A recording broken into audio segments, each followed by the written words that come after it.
ज्योति, मुझे समझ नहीं आता कि तू इतनी छोटी छोटी बातों को इतना बड़ा मुद्दा क्यों बना देती है। अरे मैं दिन रात मेहनत करता हूँ, घर चलाता हूँ, मेरी किसी बात की थोड़ी सी तो अहमियत होनी चाहिए ना इस घर में। बात यहाँ पर पैसे और आपकी कमाई की नहीं है।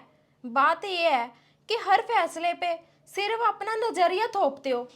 क्या शादी का मतलब सिर्फ यही है, मेरी राय मेरी पसंद की कोई वैल्यू ही नहीं है?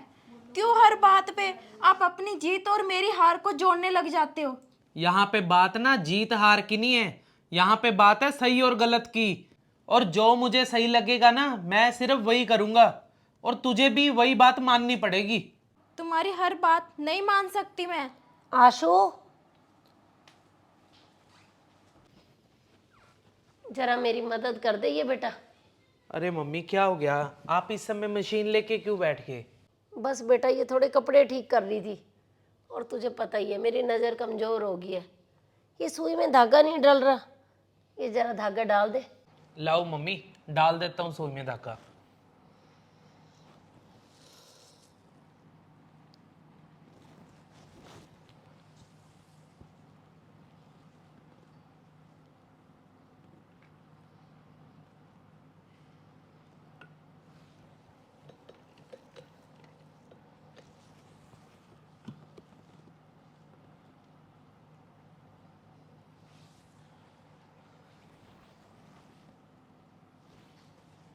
अरे मम्मी, इसके तो सिरे इतने निकले हुए हैं, और ये धागा ना बहुत ज्यादा कड़क है, ये नहीं जा सकता मम्मी इस सुई में धागा। देखा आशु, ये धागे के अंदर इतनी अकड़ और ऐंठन है ना कि ये छोटी सी सुई में भी नहीं जा रहा। तो जब इस धागे को हम थोड़ा सा मुलायम कर देंगे ना तो ये आराम से सुई में जाएगा। अब देख बेटा, लाओ मम्मी।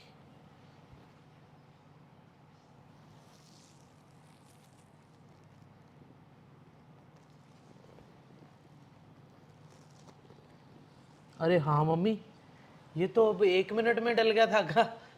देखा बेटा, जब तक इस धागे में ऐंठन थी, अकड़ थी, तो एक छोटी सी सुई में भी धागा नहीं जा रहा था। और जैसे ही हमने धागे को थोड़ा सा नरम कर दिया तो 1 मिनट में सुई के अंदर धागा चला गया। तो बेटा रिश्ते भी ना ऐसे ही होते हैं। पति पत्नी का रिश्ते में अकड़ नहीं होनी चाहिए। जब हम ज़्यादा अकड़ करते हैं, अहंकार आ जाता है हमारे अंदर, तो अहंकार की वजह से रिश्ते टूट जाते हैं बेटा। और बेटा तू अगर अपने रिश्ते के अंदर अहंकार दिखाएगा, अपनी ज़्यादा कमाई की धौंस दिखाता रहेगा, तो रिश्ता जुड़ेगा नहीं, टूटेगा ही टूटेगा। और ज्योति तू अगर इस धागे को नरम होना पड़ता है सुई के अंदर जाने के लिए, तो सुई को भी तो स्थिर होना पड़ता है ना अपनी जगह। अगर सुई हिलती रहेगी तो कभी भी उस सुई के अंदर धागा नहीं पिरोया जाएगा। ऐसे ही बेटा रिश्ते में अगर एक इंसान सख्त हो रहा है तो दूसरे को नरम हो जाना चाहिए ना। झुकना कभी हार मानना नहीं होता, बल्कि अपने रिश्ते को बचाने की सबसे बड़ी जीत होती है। ज्योति, प्लीज मुझे माफ कर दे, मुझे मम्मी की ना सारी बात समझ आ गई है। अरे हम दोनों अलग अलग नहीं है, हम दोनों तो एक ही गाड़ी के दो पहिए हैं। गलती सिर्फ आपकी नहीं आशु, मेरी भी गलती है। मुझे अपनी जिद छोड़ के आपकी बात को ठंडे दिमाग से सोचना चाहिए था। ज्योति, मम्मी जी ने आज हमें वो सिखा दिया जो शायद हम सालों में ना सीख पाते। और आगे से ज्योति, हमारी कभी भी लड़ाई होगी ना तो मैं झुक जाऊंगा। अरे बेटा झुकने से रिश्ते टूटते नहीं हैं, मजबूत हो जाते हैं, बड़े लंबे चलते हैं। और जो झुक जाता है जीत उसी की होती है। जो पेड़ हवा के अंदर लहरा रहे होते हैं ना, तो वो बड़े से बड़े तूफान को भी झेल पाते हैं। जैसे कि भाखड़ा बांध, अब कितनी न्यूज़ आ रही हैं कि भाखड़ा बांध थोड़ा सा टेढ़ा हो गया है। अगर वो बिल्कुल सीधा रहेगा तब टूटेगा ना बेटा। उसकी संरचना ही ऐसी है कि थोड़ा बहुत इधर उधर चलेगा वो। तो रिश्तों में भी ऐसे ही है बेटा, जो थोड़ा सा झुकता है ना वही रिश्ता लॉन्ग चलता है। रबड़ की तरह रखने चाहिए रिश्ते, कहीं भी उनको मोड़ लो बस। सख्त होंगे रिश्ते तो टूटेंगे ही टूटेंगे। जा बिल्कुल। बहू अब बढ़िया सी चाय बना, और चाय के अंदर रिश्तों की मिठास होनी चाहिए। जी मम्मी जी।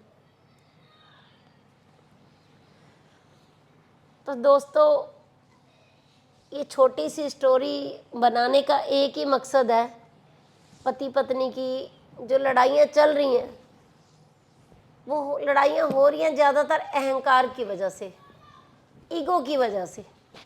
क्योंकि हर किसी में अब ईगो बहुत ज़्यादा है, अकड़ बहुत ज़्यादा है। तो मैं कहती हूँ कि पति पत्नी के रिश्ते में अपनी अकड़ को, अपनी ईगो को छोड़ देना चाहिए।